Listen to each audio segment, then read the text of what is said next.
That's that, you think. Your glasses are broken forever, and you totally fucked up and underestimated young Lord English. Rose should have known better than to trust this to you alone. Rose. Your smart, amazing friend Rose. You can almost hear her voice now. Listen closer, jackass. Oh, wait. You do hear her voice, vibrating low and muted through the walls of your cell. You've only realized now that your cell has walls, because it's awfully bright in here. It's so white that nothing in the cell is casting a shadow. Looking around, you realize there's no apparent source to all this bright light, making it hard to tell where the floor ends and the walls begin. John? John? Are you there? Her voice is muffled, coming from what you presume to be an adjacent room similar to yours on the other side of the wall. Yeah, I'm here. Oh, thank goodness. Everyone's accounted for then. Are you okay? What? Are you okay? I think so. I can barely hear you, though. You can hear a thud from Rose's corner, like someone slumping against the wall in relief. Well, that's what you're doing at least. Dave, are you okay? Yeah, I'm fine too, but this is kind of dorky to say out loud, but I don't feel time. That's not just me, right? You guys feel it too, or don't? Yeah. I mean, there's obviously space inside this box, but I can't do anything. It's like I'm blind. The noise outside the Juju grows. Something sharp and metallic splinters above and rains down on the top of the chest. What did my future self say it was we had to do? She never What? I can't hear you. She never really told us what we had to do exactly. Just what was going to happen in a really loose sort of fashion. Does that mean we're The metallic noises rain down harder, drowning out Rose's attempt at being loud. Plink, plink, smash. Now I can't hear you! Try using less words! The length of the silence coming from Rose's corner communicates just how difficult a task that is for her. She said the Juju would get loaded and unloaded. What? So, I mean, it just got loaded, I think, with us. So, I don't think we're trapped in here forever. We'll be unloaded from it at some point. What? I know it's all a bit abstract, but... No, I just can't hear you! John, you suck at yelling. Ugh! You stop trying to loudly reassure the worried teens for a moment and just think. Now you understand defeating young Lord English was never supposed to happen, not the way adult Rose was implying it would. You surmise the other 4 teens remain outside the Juju were the ones meant to be tasked with his defeat. In judging from the cacophony still emanating from beyond the walls of this house and its confining chest, they are taking the task seriously.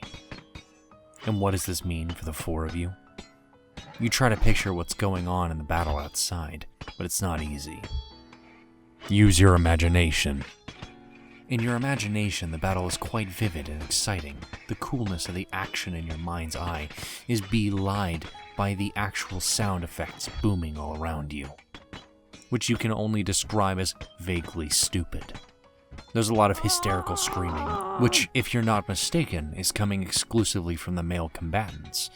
There's a sudden swelling of energy that speaks to a vastness behind its power source.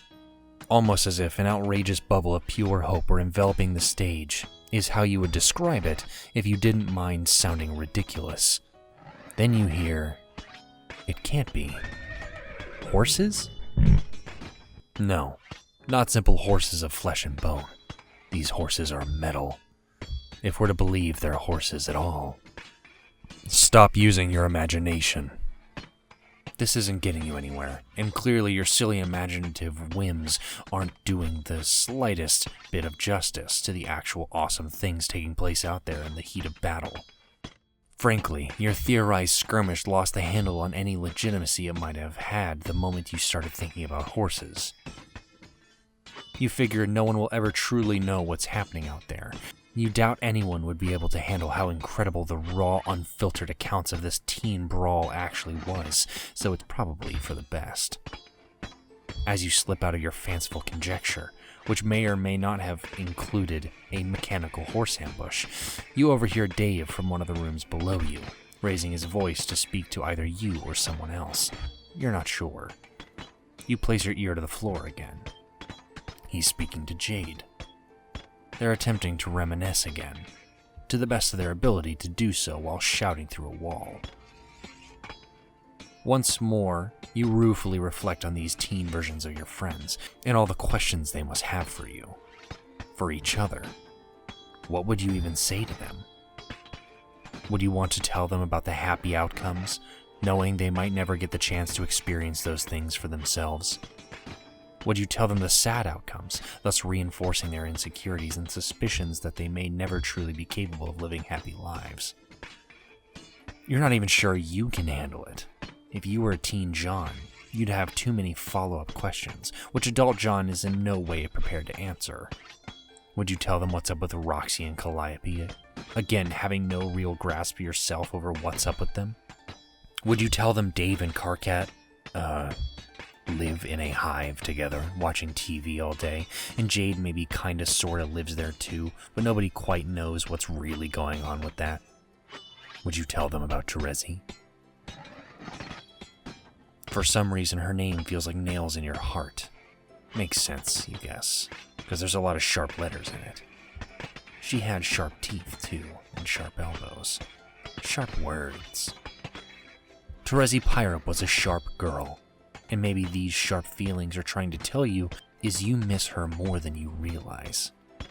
She wouldn't have let you neglect relationships with certain friends for so long that you missed whole chapters of their lives. She wouldn't have put up with you moping around with the salamanders for so long.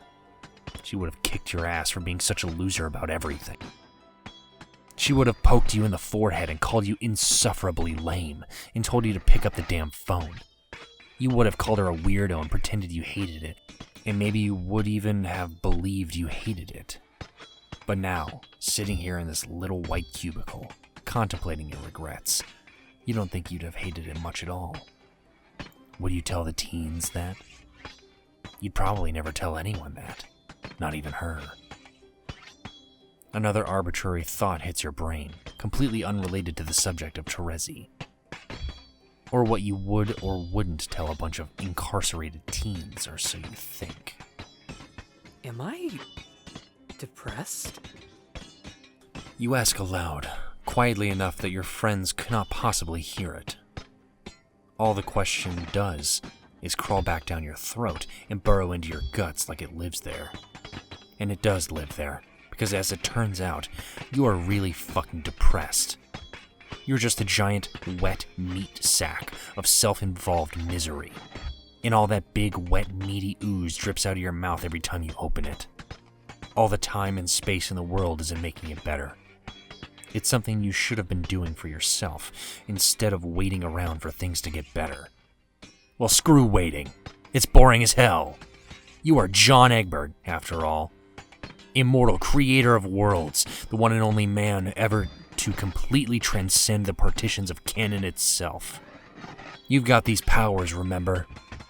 You hold up your hands and form a rectangle with your fingers and reach outside yourself, outside of canon, to place your retcon powers come from.